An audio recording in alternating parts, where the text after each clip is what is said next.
¿Y si el paraíso no fuera un mito? Si fuera, no sé, un modelo social real. Es una idea potente, desde luego. ¿Y si te digo que la famosa caída del ser humano no tuvo nada que ver con una manzana, sino con la invención de la propiedad privada? Bueno, eso suena casi a herejía, pero es una idea que hoy vamos a poner sobre la mesa y con pruebas bastante contundentes. Es que para el análisis de hoy tenemos una mezcla que es explosiva. Sí, por un lado arqueología de vanguardia, recién salida, como quien dice, de los yacimientos de Taş Tepeles en Turquía. Y por otro, una relectura de textos que, bueno, que todos creemos conocer, desde el Génesis hasta el mismísimo Quijote. Exacto. Esa es la clave. La misión que tenemos por delante es conectar los puntos, entender cómo unas construcciones de hace 12.000 años están poniendo patas arriba todo lo que dábamos por sentado sobre el origen de la civilización. Y sobre nuestra propia naturaleza, que no es poco.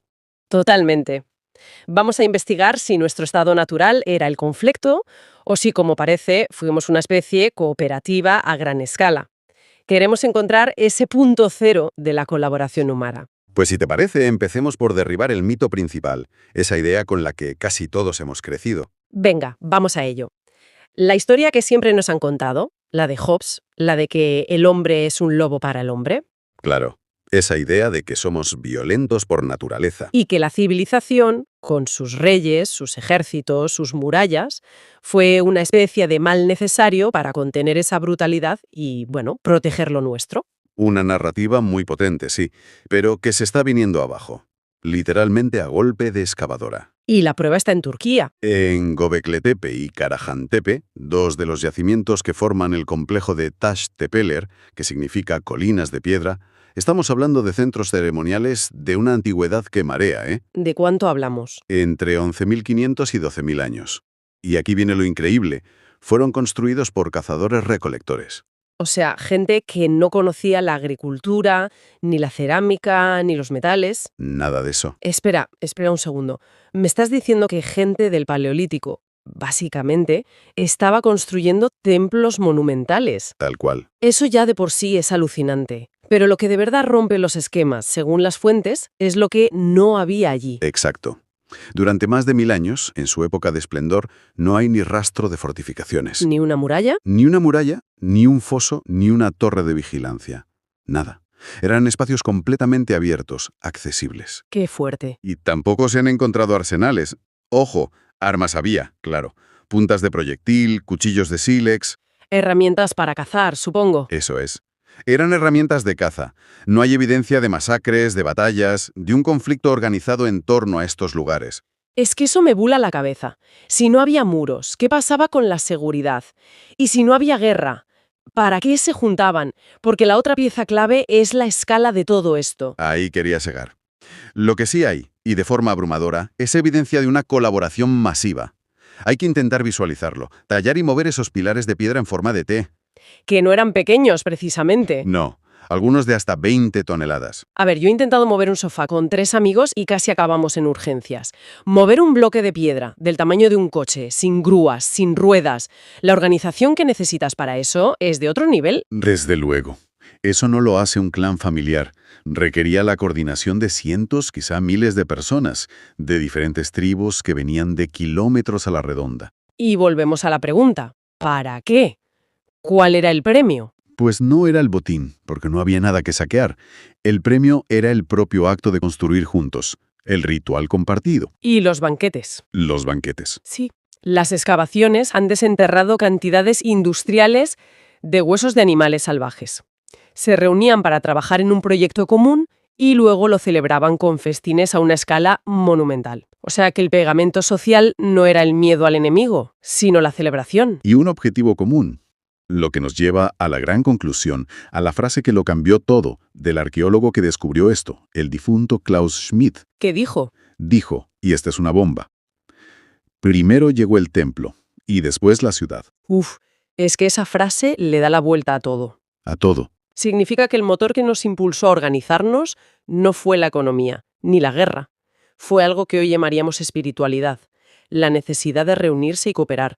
Es un cambio de paradigma total. Completamente. O sea, toda la idea de que necesitamos un Estado fuerte para no matarnos entre nosotros, podría estar basada en una premisa falsa, que nuestro software original es colaborativo. Esa es la gran pregunta que plantean estas piedras. Vale, esto es alucinante. O sea que la cooperación masiva, no la guerra, fue lo que nos hizo civilizados. Pero entonces, ¿de dónde sale toda la otra historia? Pienso en el Jardín del Edén, en esa idea de un paraíso perdido. Ajá. ¿Es solo una coincidencia que suene tan parecido o hay alguna conexión real? Pues por sorprendente que parezca, la conexión es increíblemente directa. Y empieza por algo tan simple como un mapa. Un mapa. Sí. El libro del Génesis no sitúa el Edén en un lugar de fantasía. Lo ubica en una región geográfica muy concreta y menciona dos ríos que todos conocemos, el Tigris y el Éufrates. Claro. Y resulta que la zona de Tashtepeler se encuentra precisamente en la cabecera de esos dos ríos, en la Alta Mesopotamia. No me digas. O sea, ¿está literalmente en el mismo sitio? El mapa coincide, sí. Y hay más. La ciudad de Harran, que la Biblia menciona como el hogar de los patriarcas, de Abraham, Sí. está a tiro de piedra de estos templos. Es como si el texto bíblico, aunque se escribiera milenios después, conservara una especie de memoria ancestral, un eco de que la historia empezó allí. Vale, la geografía encaja. Es una pasada. Pero, ¿y el contenido? La historia de Adán y Eva, la inocencia, la desnudez. Ahí la conexión es simbólica pero muy potente. Pensemos en ese estado de inocencia. Se describe a Adán y Eva como desnudos y sin avergonzarse. Ya. Esto se puede interpretar, más allá de lo literal, como un estado psicológico, una confianza total, una vulnerabilidad aceptada. No hay necesidad de protección, ni de defensas. O sea que desnudez no es solo no llevar ropa, es no tener muros. Exacto, Ser vulnerable porque no percibes al otro como una amenaza. Esa es la idea. exactamente. Y esa desnudez simbólica tiene una traducción arqueológica perfecta en Tashtepeler, los asentamientos sin murallas. La vulnerabilidad era posible porque existía la confianza. Podían estar desnudos, abiertos, porque cooperar era la norma. Justo. Entendido. Entonces, este punto cero del que hablamos no es un mito de una edad dorada perfecta. Es un experimento histórico documentado. Un momento en el que los humanos demostraron que podían aparcar el conflicto para lograr un objetivo común. Usando estos templos como un terreno neutral, como una especie de Suiza neolítica donde regían otras normas, Un espacio donde se construía confianza. a través de la acción conjunta. Vale, entendido. Tenemos un modelo que funciona durante milenios. Cooperación, celebraciones, grandes proyectos. Suena demasiado bueno para ser verdad. Sí, la historia humana no suele ser así. Algo tuvo que pasar, algo tuvo que romperlo todo. ¿Tenemos alguna pista en la arqueología sobre cuál fue el detonante de ese cambio? ¿Cuál fue la verdadera caída? Pues aquí es donde la arqueología y los textos antiguos vuelven a coincidir de una forma que pone los pelos de punta. Sí. El punto de inflexión, el agente del cambio, parece ser la invención de la propiedad privada, y su origen está, literalmente, a los pies de esas mismas colinas. ¿Cómo? Allí, en esa región, nació la domesticación del trigo, la revolución agrícola. Claro, es que eso cambia el chip por completo. Pasas de ser un cazador-recolector que vive en un mundo que provee y del que tú recibes, Exacto. a ser un agricultor que produce y, por tanto, siente que posee la tierra y el fruto de ese trabajo. De repente, el concepto de «esto es mío» se vuelve central. Y ese cambio psicológico tiene un eco directo en la maldición bíblica, la famosa sentencia de «ganarás el pan con el sudor de tu frente». No es solo una metáfora. No, es una descripción bastante precisa de lo que supuso la agricultura. Pasaron de la dieta variada y el trabajo intermitente de la caza a la monotonía agotadora de arar, sembrar, cosechar. Y es justo ahí, en ese contexto de cambio radical, cuando la Biblia nos cuenta la historia del primer asesinato, el de Caín y Abel. Un relato que, visto así, deja de ser una simple historia de envidia entre hermanos. Se convierte en otra cosa. Se convierte en el registro literario del conflicto social más importante de la humanidad. Abel es el pastor, el modelo antiguo, nómada, comparte el espacio. Caín es el agricultor, el nuevo modelo. Sedentario, delimita su parcela, la posee.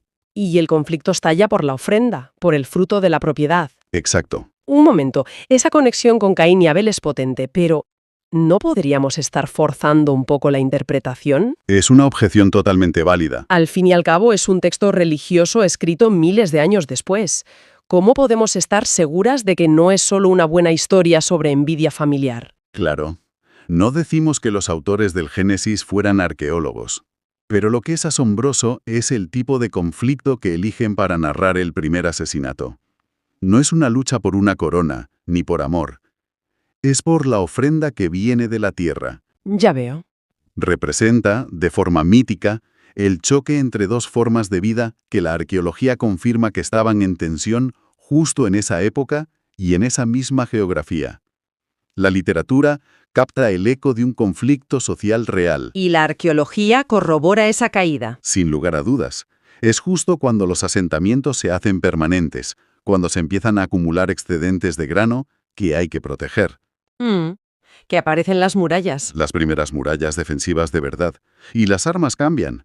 Ya no solo se encuentran puntas de flecha para cazar, sino mazas, hachas, dagas, diseñadas para la guerra entre humanos. El paraíso abierto y colaborativo se empieza a cerrar. A fortificar. Psicológicamente es como si un tipo de placer fuera sustituido por otro. ¿A qué te refieres? El placer de la colaboración, lo que algunos psicólogos llaman el liking social, esa satisfacción de hacer algo en grupo, fue reemplazado por, no sé, el deseo adictivo de acumular, el wanting posesivo. Es una buena forma de verlo. El paraíso se perdió en definitiva cuando compartir dejó de ser la estrategia más rentable y poseer ocupó su lugar. Y lo más fascinante es que esta idea, esta intuición de que la propiedad privada es el origen del conflicto, no es algo que estemos inventando ahora. No, para nada. Es un hilo de pensamiento que recorre toda la historia de la cultura. ¿Sabes? Ahora que lo dices, esta idea de que la propiedad es el origen de todos los males, me resuena. Siento que la he oído antes en otros sitios. Porque la has oído. Y uno de los lugares más inesperados y hermosos donde aparece es en el Quijote de Cervantes. ¿En el Quijote? Sí, en el capítulo 11 de la primera parte. Don Quijote se topa con unos cabreros, y ahí, en esa escena tan humilde, se arranca con su famoso discurso sobre la Edad de Oro. No me lo esperaba. Uno piensa en Molinos de Viento, en Dulcinea, no en una crítica radical a la propiedad privada. Pues ese discurso, leído a la luz de lo que estamos hablando, adquiere una dimensión casi profética. O mejor dicho, parece un recuerdo increíblemente lúcido. Hay una frase clave. A ver.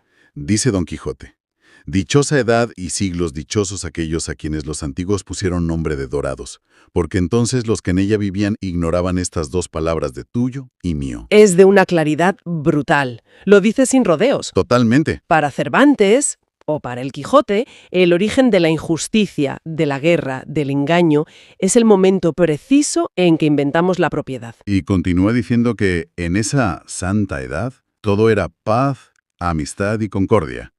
Es casi un resumen de lo que hemos estado hablando. Y no es una voz aislada, ¿verdad? No. Saltamos al siglo XIX y encontramos al socialista utópico Robert Owen, argumentando que la propiedad privada destruye la simpatía natural del ser humano. O pienso en Henry David Thoreau, en su Cabaña de Walden. Su crítica al crecimiento económico sin fin es total. Claro. Su famosa frase de que el hombre se ha convertido en el esclavo de sus herramientas es una reflexión potentísima sobre cómo la búsqueda de posesiones nos roba la vida, la autonomía. Su experimento era un intento de recuperar esa libertad perdida, de volver a ese estado al menos a nivel individual. Lo que tenemos, al final, es una convergencia asombrosa desde ángulos muy distintos. Sí, por un lado, la arqueología más puntera nos muestra una sociedad prepropiedad que se organizaba en torno a la cooperación. Por otro, los textos míticos más antiguos, como el Génesis, guardan la memoria de esa era y de su final traumático. Y grandes pensadores y escritores a lo largo de los siglos intuyen y denuncian la misma idea central. Que el modelo colaborativo que nos definió durante el 90% de nuestra historia fue desmantelado por la obsesión con la propiedad y el crecimiento material. Exacto. Entonces, si tuviéramos que resumir el viaje que hemos hecho hoy, diríamos que el paraíso no era un jardín mágico. Fue un sistema social real, un experimento histórico que funcionó durante más de un milenio y que se basaba en la cooperación a gran escala. Y las piedras de Tastepeller son el acta notarial de esa época. La prueba física de que la arquitectura se usó primero para unir, no para dividir. Y que la paz no era una utopía, sino la norma que permitió esos logros. Lo que nos lleva a una conclusión muy fuerte. La guerra no es un instinto primario e inevitable. Es una consecuencia, una degradación que vino después. Lo que me deja con una última reflexión, casi un vértigo.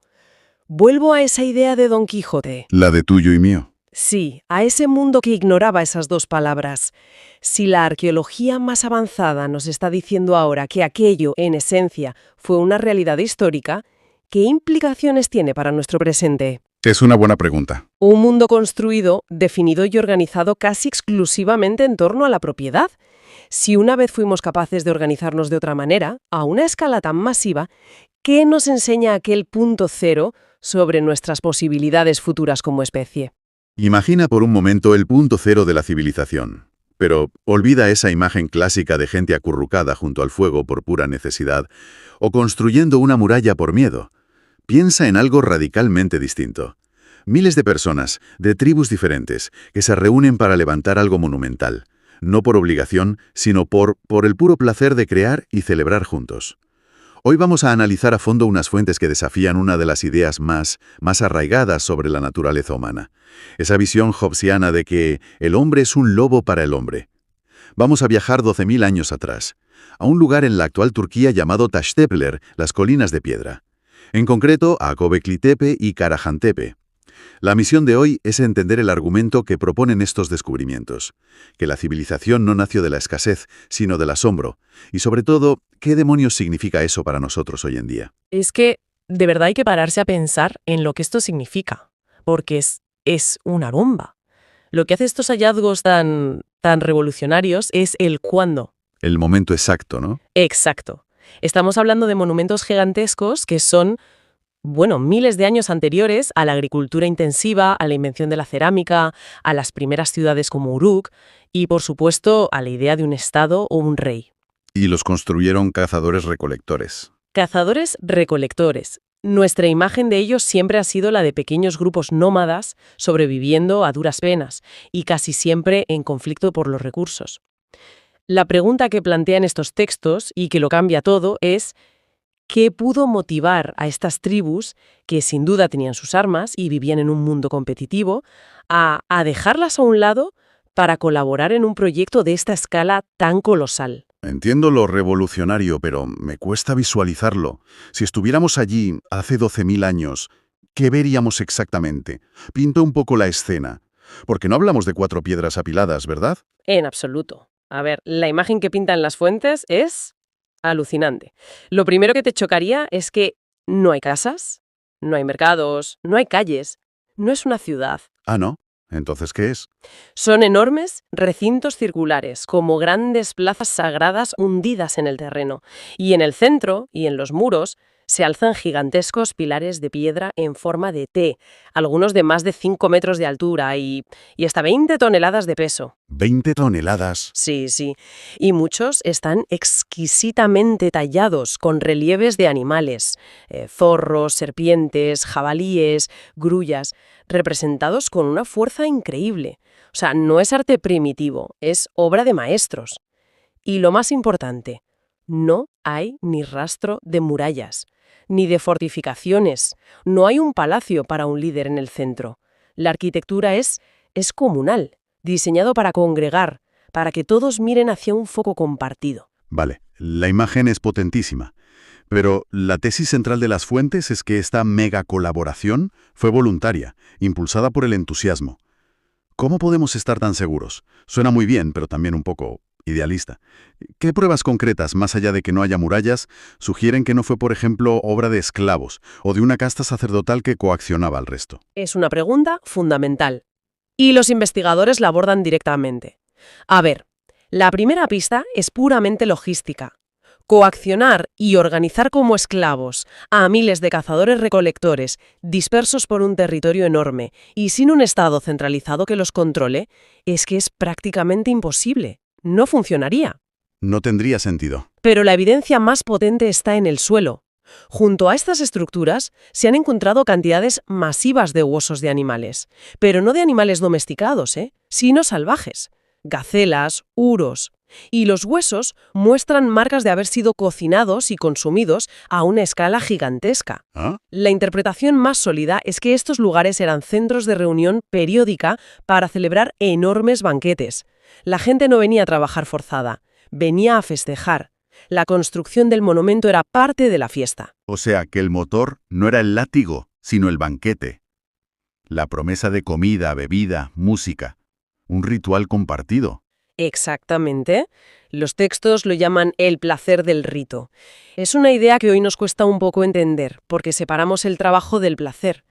Para ellos, pues parece que eran la misma cosa. Construir juntos era el ritual. Eso es. Sincronizar los esfuerzos de 100 personas para mover un pilar de 20 toneladas. Eso genera un sentimiento de poder colectivo y euforia que ninguna coacción puede replicar. Y esto nos lleva a un concepto que proponen, que es el de una geografía de la paz. Durante siglos, grupos distintos decidieron que era más beneficioso y, sobre todo, más placentero reunirse y crear que luchar por el territorio. Y las armas, que las tenían para cazar. Claro, las tenían y las usaban, pero dejaron de ser el eje de su vida social. Reorientaron todo ese esfuerzo a la construcción y a la celebración. Es una imagen casi utópica. Una sociedad que funciona siglos basada en la confianza y el festejo. Pero, entonces, si esto funcionó tan bien, ¿qué salió mal? ¿Por qué no vivimos así ahora? Las fuentes dedican mucho espacio a esta pregunta, y la respuesta que proponen no es la que uno esperaría. No hablan de un pecado original o de una corrupción moral. Hablan de algo mucho más pragmático, un error de cálculo sistémico. Sí, y es un giro argumental fascinante. La caída de este paraíso colaborativo no se presenta como algo inevitable, sino como una mala decisión. El momento clave es la transición. Del Paleolítico superior, que los textos describen como una economía del disfrute con muchísimo tiempo libre, al Neolítico tardío, con la llegada de la agricultura a gran escala. Con la agricultura vino una invención que lo cambió todo para siempre: el silo, el almacén de grano. Espera un momento. La tesis es que la moralidad humana se corrompió, no por una idea malvada, sino por la invención del granero. Por algo tan... material. Esa es una afirmación brutal. Es brutal, sí, y es el núcleo del argumento. En el momento en que inventas el silo, inventas la acumulación. Y si puedes acumular, por primera vez en la historia humana, creas la invención de la escasez. La invención de la escasez. Sí, no la escasez real, sino la conceptual. De repente hay un mío y un tuyo bien definido. Hay un excedente que proteger. Tu vecino, que antes era tu compañero en el banquete, se convierte en un competidor potencial por el grano que has almacenado. Y ahí es donde las fuentes conectan con esa advertencia de Thoreau sobre cómo nos convertimos en esclavos de nuestras propias herramientas. Justo. La idea de Thoreau es muy potente. Creamos una herramienta para que nos sirva. Y en muy poco tiempo, nuestra vida entera empieza a girar en torno a esa herramienta. Imagina que creas el silo para tener seguridad. Pronto tienes que trabajar más horas para llenarlo. Luego tienes que construir una valla para protegerlo. Luego necesitas guardias para vigilar la valla. Y de repente... Toda tu energía social, que antes iba a tallar pilares y organizar fiestas, ahora va a la producción y la defensa. Exacto. La herramienta acaba siendo la que te da las órdenes. Hay una frase en los textos que lo resume de forma demoledora. Dice: intercambiamos nuestra humanidad por la propiedad y el placer por la producción. Y el ser humano pasa a ser un recurso más en esa cadena. Justo eso. La conclusión que extraen las fuentes es desoladora. La civilización, tal y como la conocemos, se corrompió en el preciso instante en que un almacén lleno de grano pasó a valer más que una tarde de cantos y danzas. Y aquí es donde las fuentes proponen su idea más radical, casi un manifiesto. Argumentan que si el problema original fue ese error de cálculo, cambiar el placer por la producción, entonces la solución no puede ser optimizar la producción, ni tener más control, ni más tecnología. Tiene que ser algo completamente distinto: la recuperación consciente del placer. Sí, y es importante matizar a qué se refieren con placer. No hablan del consumo pasivo o del entretenimiento vacío, ¿eh? Hablan de un gozo profundo, de una experiencia de plenitud que, según argumentan, nuestro sistema actual reprime constantemente. Lo tacha de improductivo. Directamente lo censura. Proponen un contraste muy claro entre dos modelos de sociedad, dos estados del ser. Sí, la tabla comparativa que incluyen es muy reveladora. Por un lado, el estado de producción, nuestro mundo, que se basa en la competencia, la propiedad, la insatisfacción constante para que sigamos consumiendo. y donde el cuerpo es una herramienta de trabajo. Y por otro lado, el estado de gozo, el modelo que proponen que existía en Tash Tepeler, un modelo basado en la empatía, el banquete, el asombro, el juego, donde el cuerpo no es una herramienta para producir, sino una antena para sentir el mundo. Es como la diferencia entre una hoja de cálculo de objetivos trimestrales y una tarde de picnic improvisada con amigos. Uno busca optimizar, el otro busca experimentar. Vale, entiendo el contexto, pero la afirmación de que el placer es la solución a los problemas del mundo suena un poco etérea, ¿no? ¿Cuál es la lógica, la psicología que hay detrás de esa idea? Lo fascinante es que lo plantean de una forma muy pragmática. El placer como un antídoto directo contra la violencia. La lógica es que un ser humano que siente un gozo profundo, que está saciado emocional y sensorialmente, simplemente no necesita la guerra. No tiene el impulso. No lo tiene. La violencia, desde esta perspectiva, no es un instinto primario, sino un síntoma. Nace de la carencia, del vacío, de la frustración, de esa insatisfacción crónica que nuestro sistema productivo fomenta. Alguien que experimenta plenitud entra en un estado de concordia natural. El gozo compartido genera empatía, y la empatía es el mayor enemigo de la violencia. Es la idea de la paz a través del deleite. En lugar de firmar tratados, organicemos más banquetes. Suena a broma, pero el argumento es que si priorizamos el placer de existir juntos por encima del deber de acumular por separado, las fronteras y las murallas, tanto físicas como mentales, empiezan a perder su sentido. El paraíso no era un jardín, era un estado de las relaciones humanas. Exacto. Y esto choca frontalmente con una paradoja muy actual que los textos señalan con dureza. Piensa en nuestras plataformas digitales, en nuestras instituciones. Se permite, y a veces hasta se fomenta, la exhibición de la violencia verbal y el odio, pero a la vez se censura sistemáticamente la expresión natural de la alegría, de la ternura del cuerpo humano.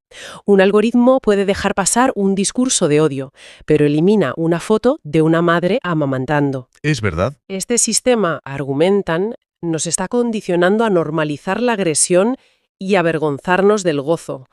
Por eso concluyen que reclamar nuestro derecho a la risa, al baile, a la expresividad sin culpa, es un acto de resistencia política. Ese estado de gozo del que hablan suena mucho a cómo viven y juegan los niños, sin un objetivo, sin buscar un beneficio, simplemente por el placer de la actividad en sí. Las fuentes conectan esto con una idea que llaman la infancia robada de la humanidad. Totalmente. Presentan el modelo de Tash Tepeler como infantil, pero en el mejor sentido posible de la palabra. Tenía esa energía creativa, festiva, gratuita del juego. La civilización productiva, en cambio, nos adultizó a la fuerza, nos anestesió, nos convenció de que el asombro ante el mundo era algo ingenuo y que la verdadera madurez consistía en trabajar, consumir y preocuparse. Sustituyó el maravillarnos con un atardecer por la necesidad de comprar algo para llenar ese vacío. Exactamente. Pero es importante aclarar, y los textos insisten mucho en esto, que cuando hablan de recuperar la jovialidad, no se refieren a ser inmaduros o irresponsables. No, claro. Para nada. Se refieren a volver a ser sensibles, a recuperar la capacidad de sentir plenamente, sin el filtro de la utilidad o la productividad. El bienestar real de una sociedad, proponen, no se mide en el Producto Interior Bruto. Se mide en la cantidad de momentos de gozo. Justo. En los momentos de asombro, de flujo que experimentan sus ciudadanos. La sorpresa y el juego no son distracciones del trabajo serio, son los motores de la verdadera creatividad. Y esto plantea una pregunta importante. Un mundo que solo se enfoca en producir está inevitablemente destinado a destruir sus recursos y a sí mismo, mientras que un mundo que sabe jugar es un mundo que de verdad puede crear un futuro sostenible. Entonces, si unimos todas las piezas, ¿qué nos queda? La conclusión final que proponen las fuentes es, contra todo pronóstico, profundamente esperanzadora. Tash Tepeler deja de ser una simple curiosidad arqueológica para convertirse en una prueba. La prueba de que ese paraíso de la cooperación no es una utopía inalcanzable, sino un modelo social real, probado, que funcionó durante milenios. Y que lo abandonamos no por una ley de la naturaleza, sino por un error de cálculo. Nos dice que nuestro estado original quizá no sea la guerra de todos contra todos, sino la mega colaboración para celebrar la vida. Y esa idea lo cambia todo. implica que la paz mundial no es algo que se consigue firmando documentos en despachos o acumulando más armamento. Desde esta perspectiva, la paz se reconstruye desde la base, en la mesa de un banquete compartido, en el placer de crear algo juntos, en la liberación colectiva de la culpa por sentir y expresar gozo. Es una idea que te deja pensando, sin duda. Y nos deja con una reflexión final, casi un experimento mental para quien nos escucha. Si aceptamos esta premisa, que nuestro estado original fue la colaboración impulsada por el placer, y que nuestro sistema actual a menudo reprime o mercantiliza ese mismo placer, ¿qué pasaría si cada uno de nosotros decidiera conscientemente realizar un pequeño acto improductivo de gozo o asombro cada día? No como un premio después del trabajo, sino como una práctica central. Escuchar una canción sin hacer nada más, maravillarse con la forma de una nube, compartir una comida sin prisas y sin móviles. ¿Podría ser esa la forma más pragmática y personal de empezar a reconstruir pieza a pieza lo que se perdió en aquel error de cálculo hace 12.000 años?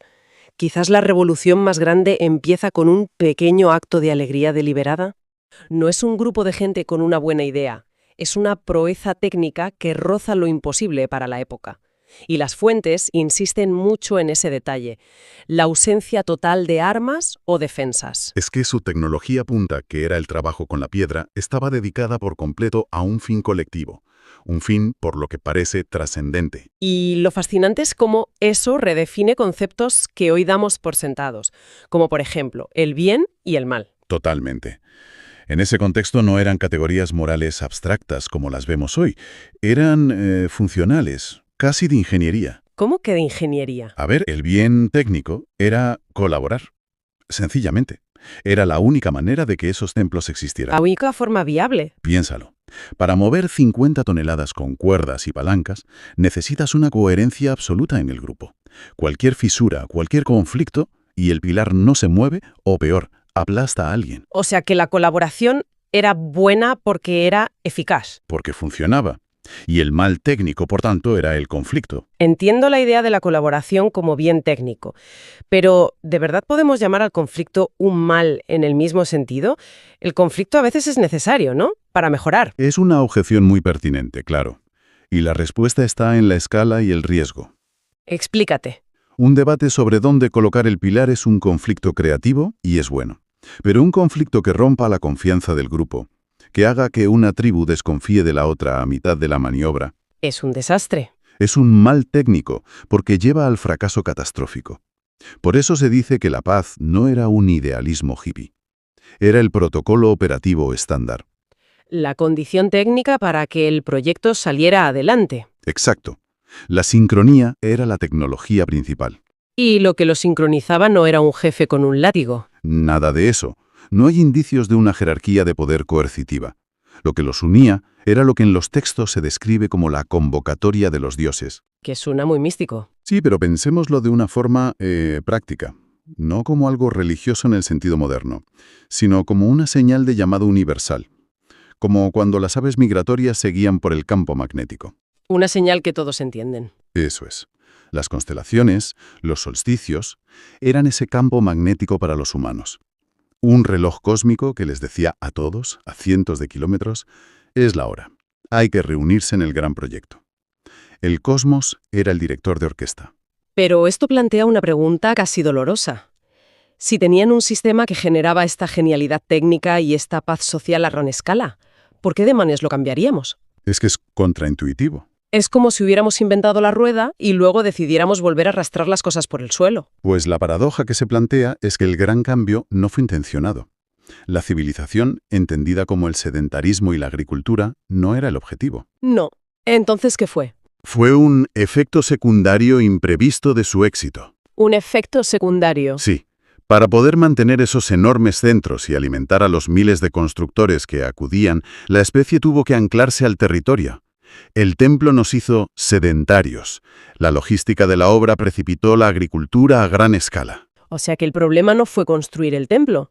El problema fue tener que quedarse a vivir al lado para mantenerlo. Ahí está el punto de inflexión. Imagina que durante generaciones tu único almacén es el conocimiento colectivo para cazar. Pero con el sedentarismo aparecen los excedentes. El grano almacenado, el ganado. De repente, ya no es nuestro bisonte cazado hoy, es mi silo de grano para todo el año. Son mis 100 cabezas de ganado. Por primera vez a gran escala aparece un mío defendible. Y eso lo cambia todo. La libertad que antes se canalizaba hacia el propósito común de construir se desvía. Se desvía hacia la acumulación y, sobre todo, la defensa de ese mío. Y claro, si yo tengo mi silo y mi vecino el suyo, la relación cambia por completo. Se transforma radicalmente. El antiguo socio con el que levantabas pilares de piedra Se convierte en un competidor. en un competidor potencial. Alguien que podría quitarte tus recursos, tus tierras. Y los símbolos también se fracturan. Los dioses, esos principios cósmicos que unían a todos, dejan de ser puentes universales, ¿Y pasan a ser? armas identitarias. Ya no es el dios de todos, es el protector exclusivo de mi ciudad, de mi tribu, que me va a ayudar a luchar contra la tuya. La resonancia se rompe. Se rompe, y el poder deja de basarse en el prestigio del conocimiento, como la sabiduría astronómica, y pasa a basarse en la propiedad y en la capacidad militar para defenderla. Vale, si juntamos todas estas piezas, ¿qué panorama nos queda hoy? Porque esto no es solo historia antigua. El argumento central es que nuestro sistema actual es el heredero de esa involución. Y que además ha creado una narrativa potentísima para justificarla, Para venderla como un progreso. como un progreso inevitable y deseable. Ha normalizado la competencia hasta hacerla parecer el estado natural de las cosas. ¿Y cómo lo hace? Sobre dos pilares fundamentalmente. El primero, vender la competencia como el motor de la evolución. La idea darwinista social de que la lucha depura y mejora. Que sobreviva el más apto. Eso. Y el segundo pilar es el consumismo, que funciona como un sustituto, un placebo de esa resonancia colectiva que perdimos. Hablemos de esa física de la resta. El concepto es brutal, pero a veces un poco abstracto. ¿Cómo lo vemos en acción hoy? Es constante. Pensemos, por ejemplo, en la antigua guerra de formatos de vídeo, Betamax y VHS. Ah, claro. Años de trabajo, millones invertidos por ingenieros brillantísimos, no en crear la mejor tecnología posible para todos, sino en aniquilar al formato rival, Toda esa energía, todo ese talento, restándose mutuamente. en lugar de sumarse al progreso general. Eso es la física de la resta en acción, y se aplica a la política, a la competencia entre departamentos de una misma empresa, a casi todo, Y a eso le sumamos el dogma del crecimiento infinito. que es la gran paradoja técnica de nuestro tiempo.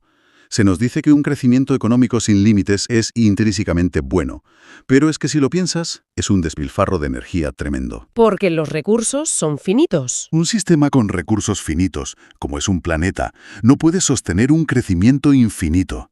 Es físicamente imposible. Y mientras perseguimos esa quimera, se nos ofrece el consumo como un placebo. Hay una frase en el material que es muy potente sobre eso. Sí. Dice algo como, compramos para sentir individualmente el placer que antes sentíamos al construir el templo junto a la tribu. Es casi como el bajón que sientes después de comprar algo online. La emoción dura 5 minutos. En cambio, construir algo, no sé, aunque sea un mueble de IKEA con un amigo, te da una satisfacción que dura. Es un eco de eso, sí. Buscamos llenar un vacío de propósito colectivo con objetos individuales. Y al hacerlo, hemos reescrito la historia para que encaje. Hemos creado el mito de que la guerra y la competencia son los motores del avance, cuando la evidencia de Tasch-Tepeler sugiere justo lo contrario. Que nuestro primer gran salto tecnológico nació de la paz y la cooperación. A una escala nunca vista, el verdadero motor fue la resonancia. Todo esto nos lleva a un conflicto interno muy profundo. Se sugiere que, a pesar de todo, conservamos una especie de memoria del bien, un firmware original. Sí, En el fondo, todos sabemos que colaborar es bueno y que la destrucción sin sentido es mala. Pero vivimos en un sistema que nos empuja en la dirección contraria. es una disonancia cognitiva permanente. Nuestro cerebro, según la neurociencia, sigue programado para la resonancia. Liberamos oxitocina, la hormona del vínculo, cuando ayudamos, cuando nos sentimos parte de un equipo. Pero luego el día a día es otra cosa. Luego sales a la calle y las leyes del mercado te obligan a competir, a veces de forma despiadada. Es como si nuestro hardware biológico y nuestro software social estuvieran en conflicto constante. Y eso redefine por completo lo que entendemos por libertad, ¿no? En Tash Tepeliers, la libertad era la capacidad de unirte voluntariamente a una causa mayor que tú. A un proyecto que te trascendía. Hoy, la libertad se vende a menudo como el derecho a competir, a separarte del grupo, a acumular para ti. Es una libertad que a menudo se ejerce en contra de los demás, no con los demás. Y aquí es donde se llega a una de las conclusiones más potentes. Y a la vez más simples. ¿Cuál? Que la competición es una simplificación de la inteligencia. Es una involución. Una involución. Sí. La lucha por la supervivencia es un instinto básico. Lo compartimos con millones de especies. Pero la resonancia, la capacidad de colaborar con alguien diferente a ti, de sincronizarte con cientos de personas para lograr un objetivo imposible en solitario. Eso es otra cosa. Eso es una tecnología avanzada de la consciencia.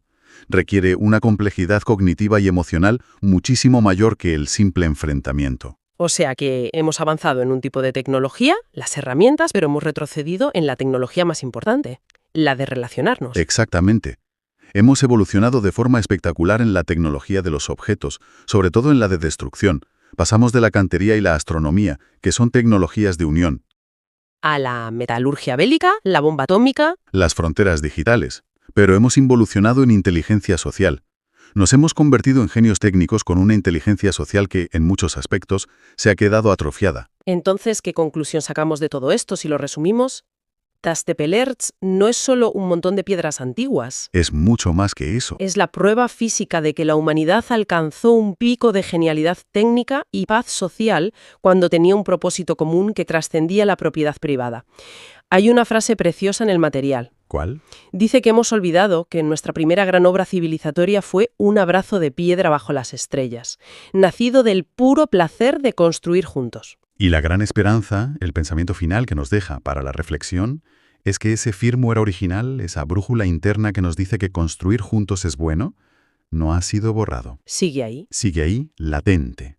El gran reto técnico del siglo XXI, por tanto, no es inventar una nueva moral. Esa ya la tenemos inscrita en nuestra biología. El reto es otro. El verdadero reto es de ingeniería social, rediseñar nuestros sistemas, económicos, sociales, para que colaborar vuelva a ser, como lo fue en su origen, más rentable, más eficiente y, sobre todo, más placentero que competir. Una tarea, desde luego, monumental. Sin duda.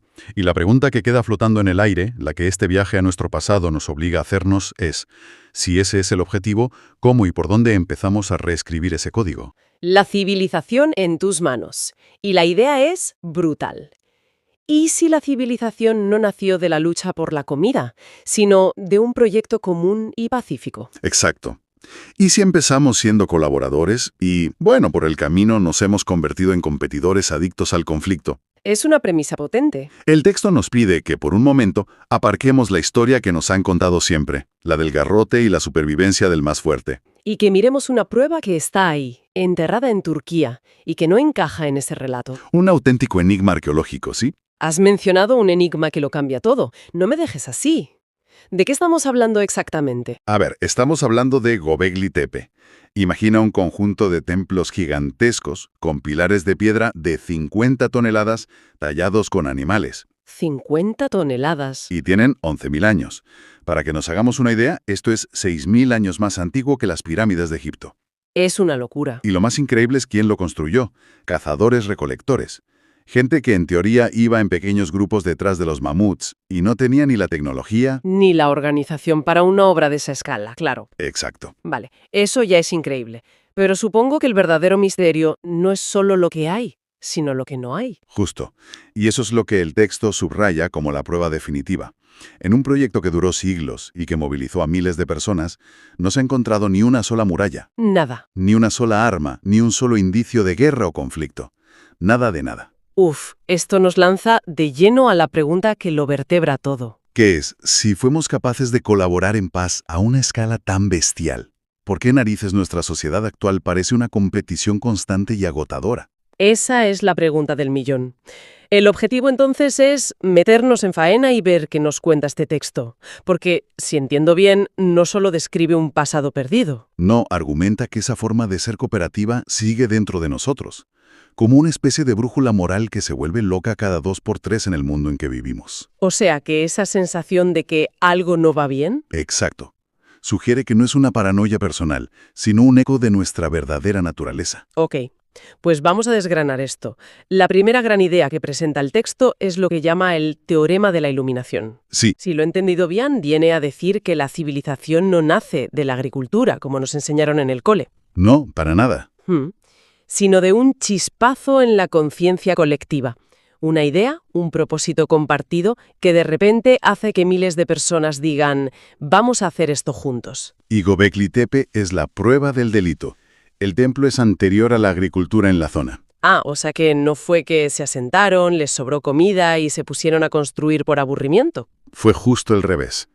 La necesidad de construir algo más grande que ellos mismos, algo que miraba a las estrellas, fue el imán que creó la civilización. Personas de clanes que ni se conocían. Colaborando durante generaciones, no por un enemigo común, sino por una visión compartida. Suena bien, pero también un poco idealista, un poco hippie, todos de la mano cantando canciones.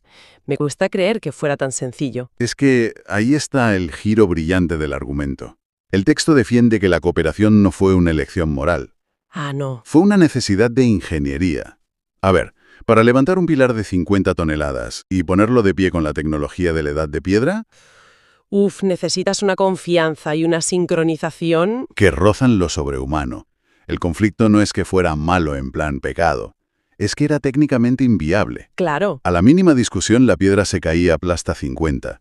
La obra simplemente no avanza. O sea, que la moral no nace de un mandamiento divino ni de un gran filósofo, sino de un capataz de obra prehistórico. Exacto. Si ayudabas a levantar la piedra, eras bueno. Si creabas problemas y te quejabas, eras malo.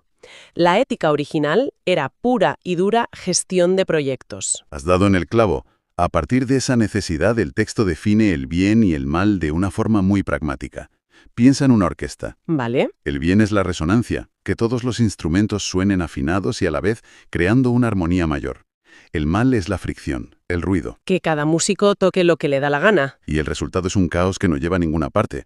Nuestra naturaleza, según esto, es ser una orquesta, pero vivimos en una discusión constante. Vale. Visto así, no hablamos de una edad de oro de fantasía.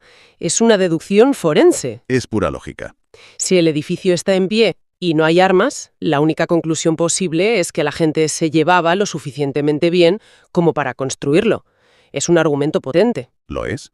Y claro, te deja con una pregunta que cae por su propio peso. Sí, a mí ya me está chirriando algo. Si este modelo cooperativo, esta resonancia, era tan eficaz y capaz de crear maravillas, ¿qué demonios pasó? ¿Por qué no seguimos así? ¿Por qué no estamos todos ahora levantando templos en lugar de pelearnos en Twitter? ¿Qué falló? El texto llama a ese punto de inflexión la gran inversión. Y la paradoja es que la raíz del problema fue el propio éxito del modelo. ¿Cómo puede ser? Pues para mantener esos centros ceremoniales, la gente empezó a quedarse cerca, a asentarse. Eso llevó a domesticar plantas y animales, a la agricultura. Y con la agricultura llegaron los excedentes, el almacenamiento. Y el concepto que lo cambió todo, la propiedad.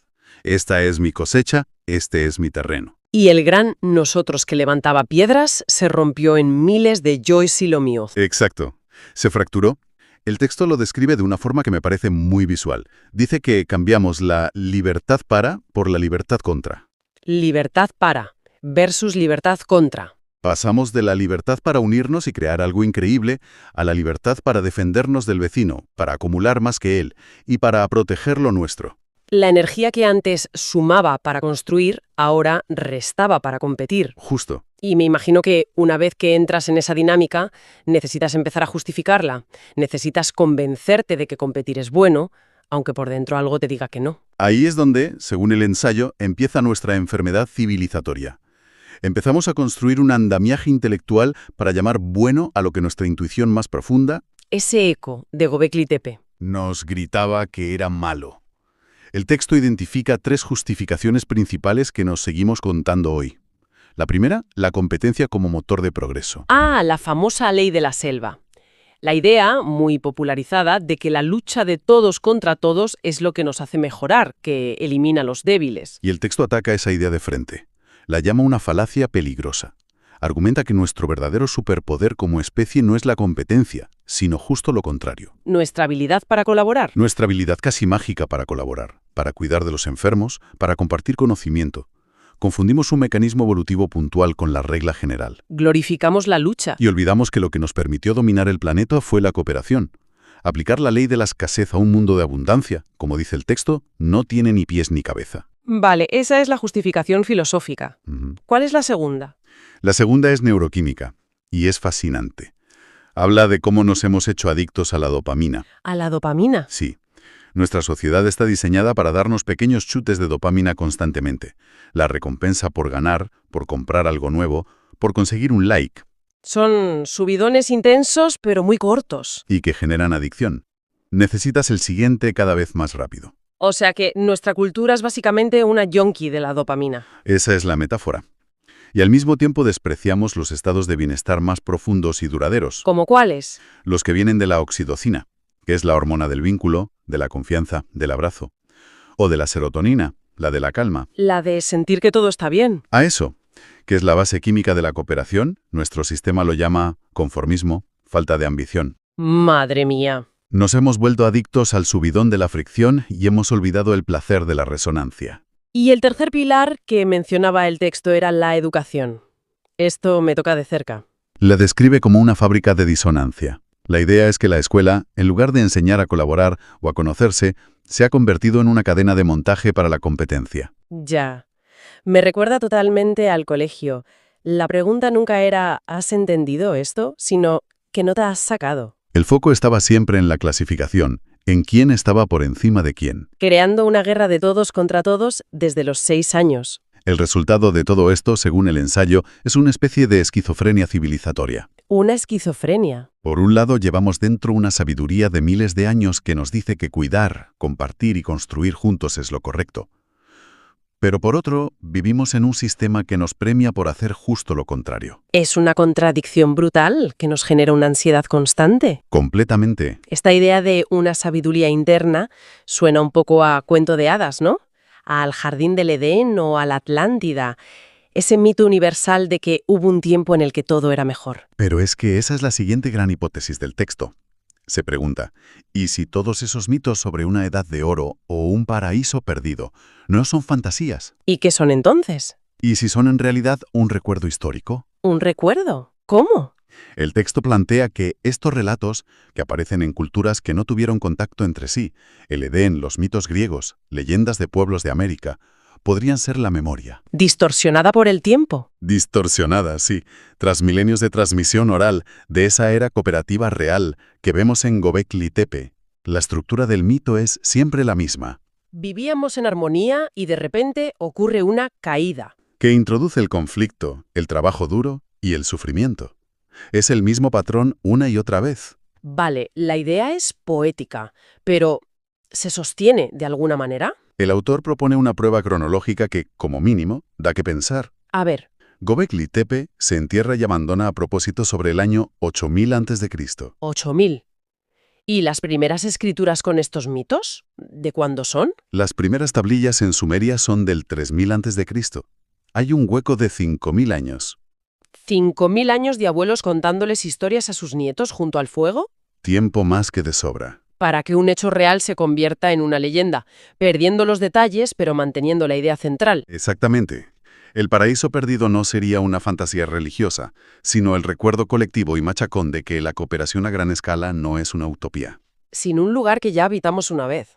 Y esto lo cambia todo, porque implicaría que esa sensación de que algo no encaja en nuestro mundo no es solo ansiedad moderna, podría ser nostalgia. La nostalgia de nuestra propia especie por volver a casa. Eso es. Muy bien. El diagnóstico es demoledor.